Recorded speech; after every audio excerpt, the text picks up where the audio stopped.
Hello and welcome to this week's episode of the Story Behind the Stories with the Neepawa Banner Press for the February 21st, 2025 edition of the paper. I'm your host this week, Casper, Wehrhahn, a archivist, writer, and photographer for the Neepawa Banner Press, and I'm joined this week with my co-host, Ken Waddell. Thank you very much for joining me today. Always good to be here. All right, and we have a lot of good stories this week, Ken, don't we? And the weather's getting warmer. Yes, it sure is. Spring is surely coming. Yeah, One of these days it is. Yeah. Well, yeah, we really noticed that because when we do our paper deliveries to Rapid City Rivers and Verdon, we were having to leave Verdon at 2 o'clock in the afternoon in order not to drive in the dark. Like I'm at an age now where I don't really want to drive in the dark, and so we were able to leave this week at 3:30 and still get home in daylight. So it was a big deal. Always a good thing, yes. It was a good thing. Yeah, spring is coming. Sure is. Very eager to get into that spring weather. Getting to the paper though, as we're coming out very slowly from the winter weather here, we have some, of course, winterish type events that have been going on. And the most recent event that we're going to be highlighting here right on the front page actually is a Minnedosa-based fundraiser that has just wrapped up from this past weekend here, and that is the Curling for a Cure. And I have to say, Ken, this was my second weekend, or second time I should say, going out there over the weekend and taking some photos and just taking it in for myself, and I mean it gets a lot of support, both from, of course, teams participating and playing, and people watching. I mean, the spectator area for the curling club was packed, jam-packed. So it's pretty amazing, and we did get the results for that wrap-up there, and this year they brought in $40,060, and that's going to be split between, of course, the Candlelighters and the Neepawa Cancer Care Program. And so that's fantastic on its own. But this also brought them past, actually, a pretty big milestone that they were shooting for over 10 years. They got to it in 6. And that is the $100,000 overall, sort of throughout the duration of the initiative's lifetime. What I saw, in the write-up there, not only did they crack 100,000, it's 134,000. Yeah. And this year's check that's on the picture on the front page there, $40,060. They raised for these two causes. It's a fabulous event. And I think I heard somewhere that they're starting to sign up rinks already for next year. Oh, yes, absolutely. Yeah, I mean, I remember last year, I think, for that event, they had everything sold out, and they had a waiting list actually made up for this year. And this year, after everything wrapped up, they kind of opened things up a little bit early there. And we're letting people sign up for 2026. That filled up within like the first 10 minutes, and they said, well, I think we're going to have to expand to include a few more teams for next year because the response is just that incredible. So they're saying they're fully signed up already for next year? Yeah, fully signed up already for next year, and looking at adding 8 more teams, Ken. That's pretty impressive. There's no other way to define that than successful, eh? Absolutely, yeah. I mean, overwhelming success. So you can take a look at that, of course, on page 1 and page 2. There's a bit of carryover there with some additional pictures, just a few there, and a bit more details as to the committee's, of course, response to the support that's been received throughout the years here, and what they're looking at specifically for next year. And, of course, the Bond Spiel winners. There's a winner that's declared each and every year for the tournament. Our next story is a little more on the serious topic here, and that is on page 7. We have a couple of RCMP media releases, and this will actually roll into our next one very nicely once that we have coming up here. But Yeah, couple of releases here from the RCMP. One in relation to some recent business break and enters. Not great, obviously. And then, of course, suspect that was arrested in connection to a vehicle theft in Austin. I think that was someone that was actually found in St. Rose, I believe. Near St. Rose, yeah. Near St. Rose, yeah. So, yeah, we have a few things going on there. Ken, I'm curious, do you have any insight you'd like to give on this? Well, I've talked to a couple of people that were involved directly in this, and they feel quite, violated, because their businesses were broken into, gas was stolen, a vehicle was stolen, and this has been going on now for years.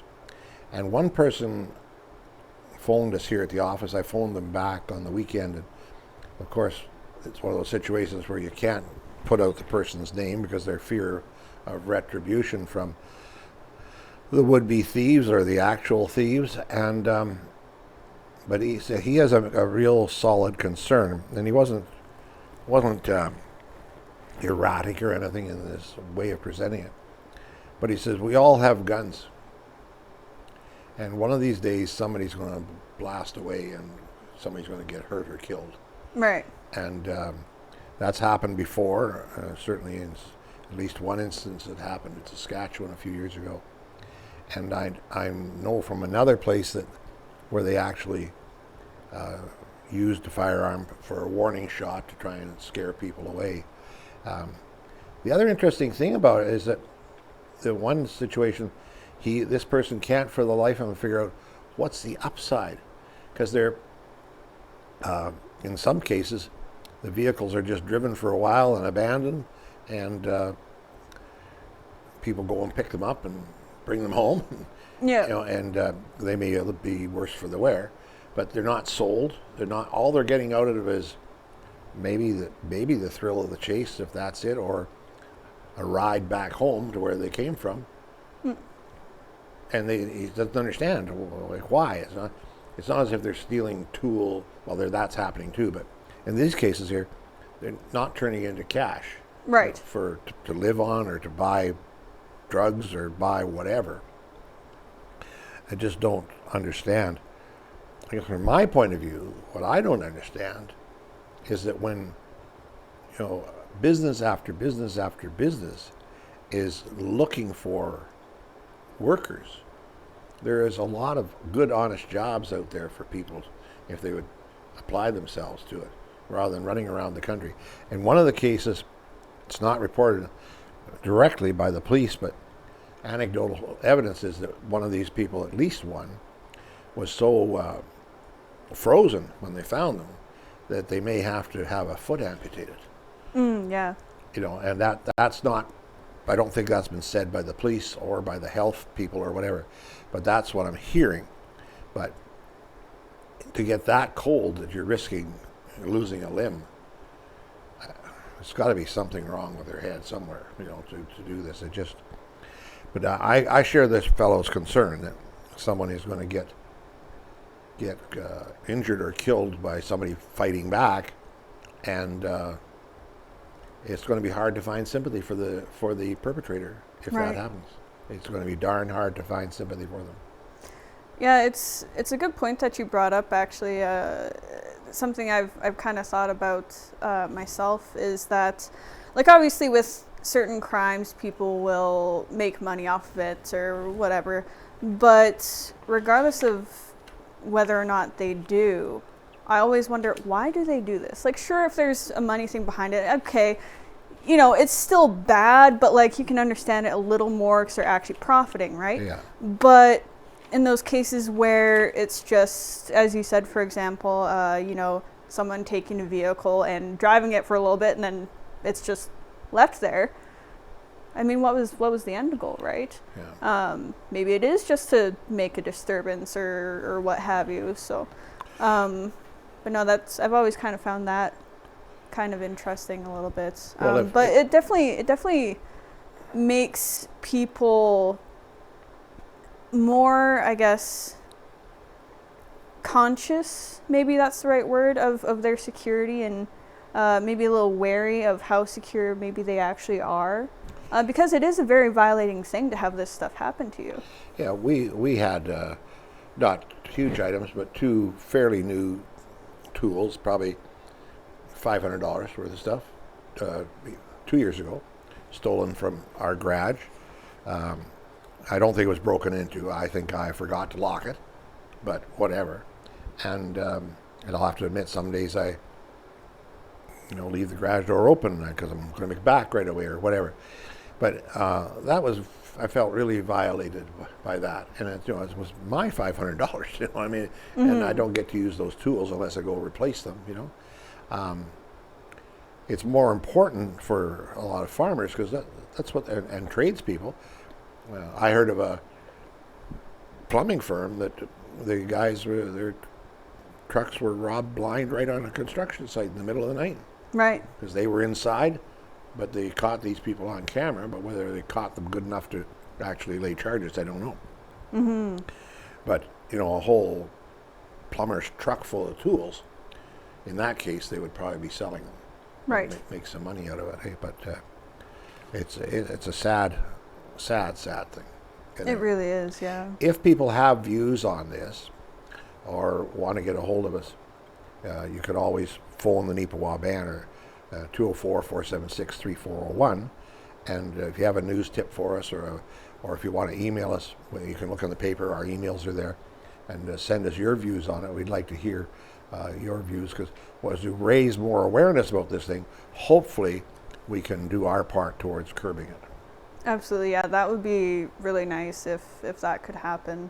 And as I said before, there's something else further in the paper that rolls in really nicely with these press releases here, and that is actually an editorial piece from Dan Major here on page 14. I think main subject of this was the post office thefts and break-ins that had happened previously, and I think it touched on, I'm a little rusty here because it's been a while since I read this, a few other things that are relevant, but predominantly the post office issue that happened. And if you're not familiar, or if you just need a little bit of refresher there was a number of break-in thefts, vandalism, I guess, with post offices in different communities, including Neepawa, but aside from Neepawa, also Minnedosa, Rivers, Kelwood, Arden, Austin, McGregor, Carberry, Rapid City, Erickson, Ononol, Sandy Lake, and those were fairly recent events happening this year, kind of a little bit late last year, I think it was, with the strike going on. It was really unfortunate timing for that, especially.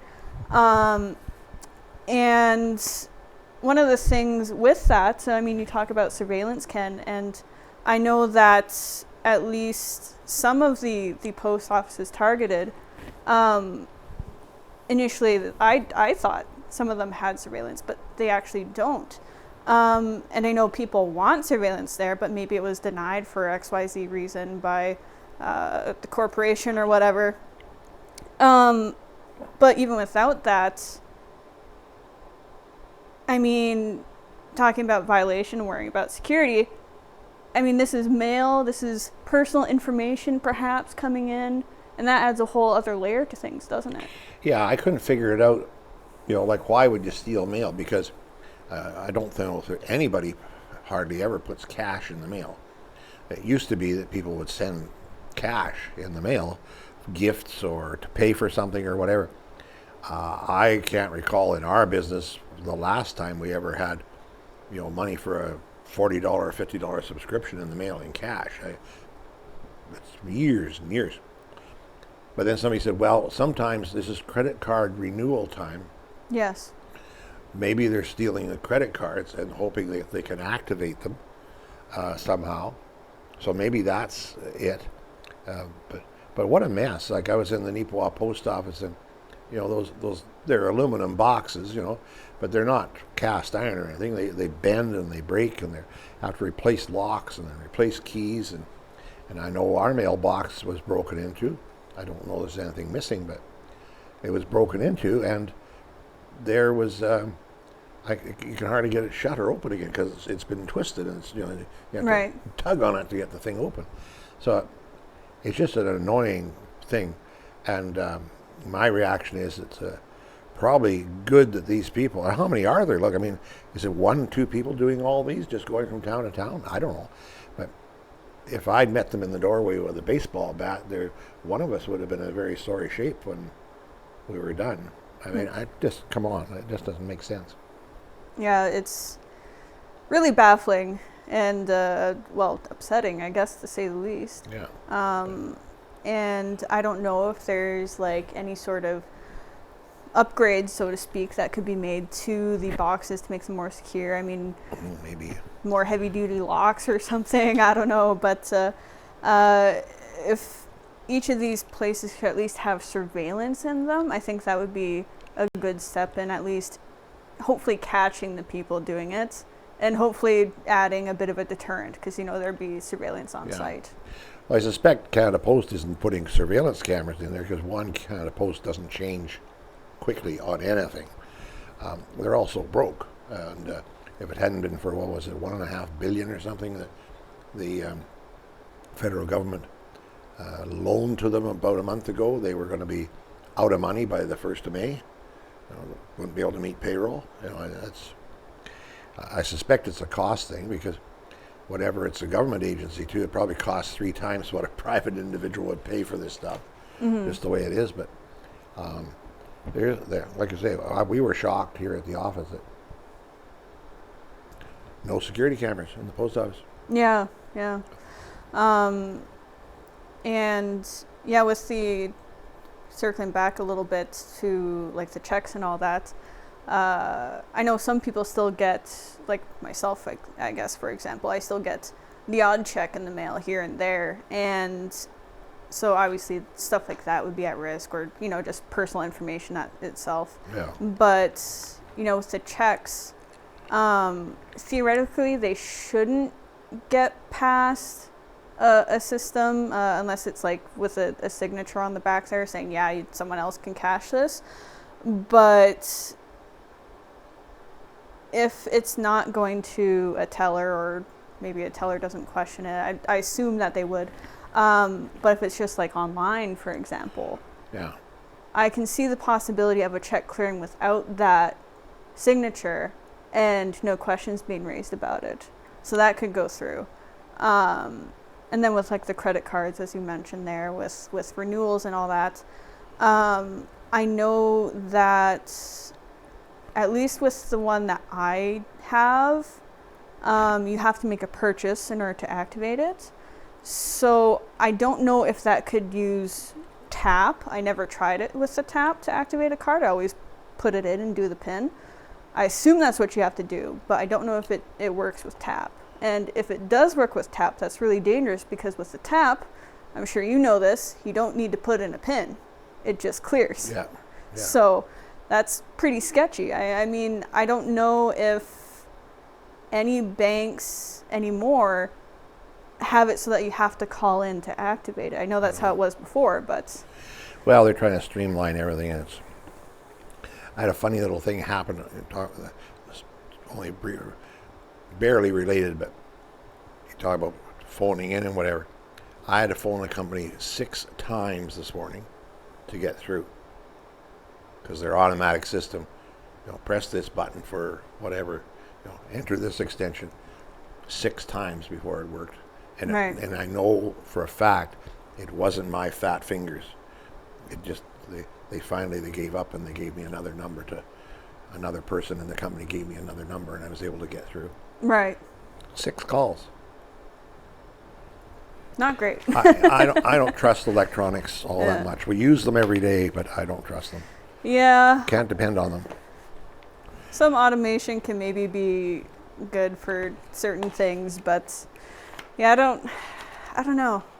That sort of stuff always just rubs me the wrong way too, because like it's much easier to talk to a real person for a lot of things. I mean, if you need to speak with a representative from a certain company, it can be really difficult to to get to that point Yeah. without frustrating the answering machine into being like, okay, we'll connect you to someone.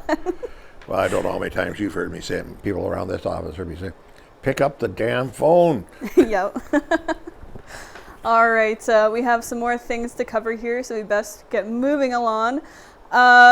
We're going back on to page 2 here, and this is one that Ken wrote up here, a bit of an update, I suppose, on, well, CT scans in the area, a bit of a look at that. Yeah. Ken, walk us through that. Well, the Manitoba Healthcare Providers Union have said, you know, I'll get it right here, Manitoba Association of Healthcare Providers. They were putting out a strike notice, and they had some other things they were talking about. But it kind of struck me kind of funny because they were saying they were so short of paramedics, and which is true. And they're, you know, very high percentage of unfilled positions in the regional health authority, and some places it's as high as 65% vacancy rate. And so I thought, okay. I asked the shared health. I said, so how many? Or asked, pardon me, Prairie Mountain. How many CT scans a month are transported to Brandon from Neepawa by ambulance? And you certainly don't need an ambulance for a CT scan, but you do if the person is disabled and can't drive themselves or isn't able to ride in a passenger car. Right. So I think they said it was 7.6 per month, which is, 90 or something a year. There's a 28% vacancy rate in the Prairie Mountain for paramedics. So I worked it out to how many days, how many trips it would be, and how it would save them if they did put a CT scan in Neepawa Hospital. It would save all those. Would also save, wouldn't save the healthcare. Well, you do save healthcare with the ambulances, but if you go on your own, it's saving the patient's money, and plus also handyman. Right. Gets several trips a month to go to these CT scans. But they won't put a CT scan into Neepawa Hospital. And one of the medical people said to me, I didn't include this in the article, but they said they're building us a regional hospital, but they're not giving us regional equipment. And so it's, you know, we got an ultrasound, we got a main ultrasound at Neepawa already, we got the portable one, we got 2 x-ray machines, and so, but to get a CT scan or an MRI, you have to go to Brandon or Winnipeg. And so I'm just making the point that maybe they should reallocate things here, plan things out a little better, because page 8, there's quite a bit more information there provided by Manitoba Shared Health, and they talk about, don't hesitate to call 911. They're expanding virtual emergency care in various facilities and all this kind of stuff. That's all well and good, but if they looked a little further ahead and just put a CT scan in Neepawa, and then people from all the way from halfway or more to Portage and all the way to halfway to the Saskatchewan border could have the choice of coming into Neepawa for that kind of service instead of plugging up the one at Brandon. Yeah, for sure. Yeah, I mean, this is something that I've always kind of tilted my head at, quirked my brow at, the fact that they're not currently planning on putting a CT scan in the new hospital that's getting built here in Neepawa. Because, I mean, to me, especially with the size of Neepawa itself and the fact that our current hospital does serve the number of surrounding communities that it does, I mean, it just seems like a no-brainer to have that in there, in that brand new hospital, especially with, I mean, Neepawa is continuing to grow. We're having a number of housing expansions coming up here. And I don't really see our growth slowing down anytime soon. We have a lot of people coming in, a lot of families, a lot of people starting their own families here and needing places to go. And I mean, yeah, regional hospital without regional equipment. I mean, okay, they've identified a place a CT scan could go if one does get approved, but why wasn't it in the plans to begin with? Well, they'll say it's all due to money, and they'll also say this because they don't have enough trained CT operators.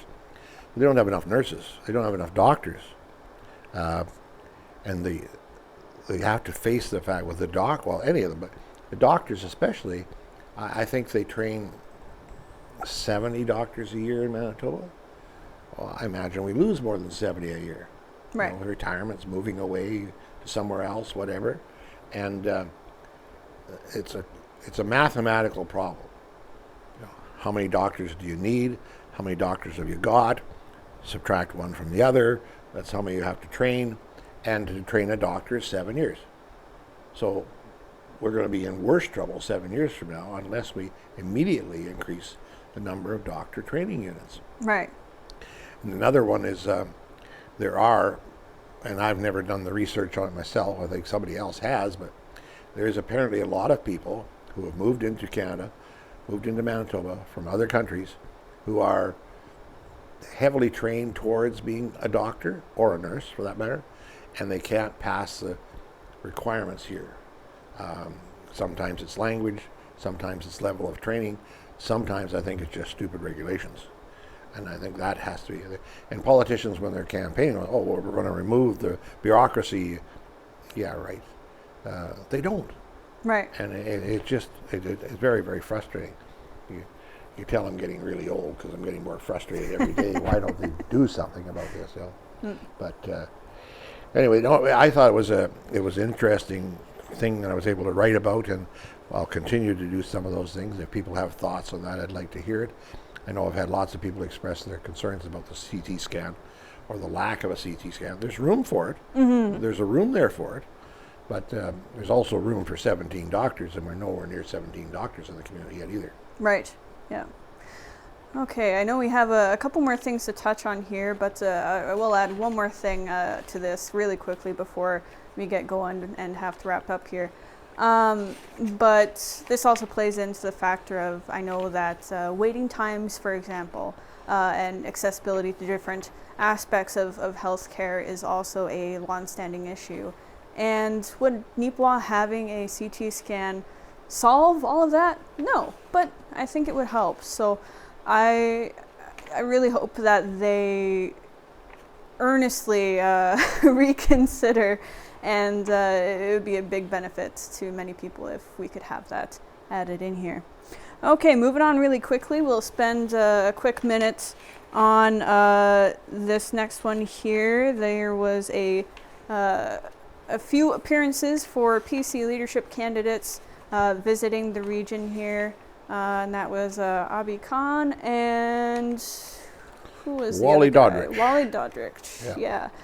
So they were out putting their faces in the public, answering questions, and seeing, I guess, what the area was, how they were going to be responded to, and I guess put their best foot forward and, well, showcase what they want to do for the party of Manitoba.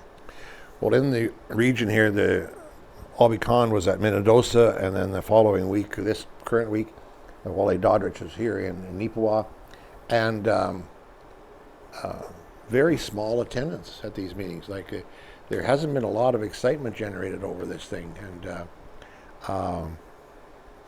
I mean, full disclosure here, I ran for this particular position in 2006, and I came third.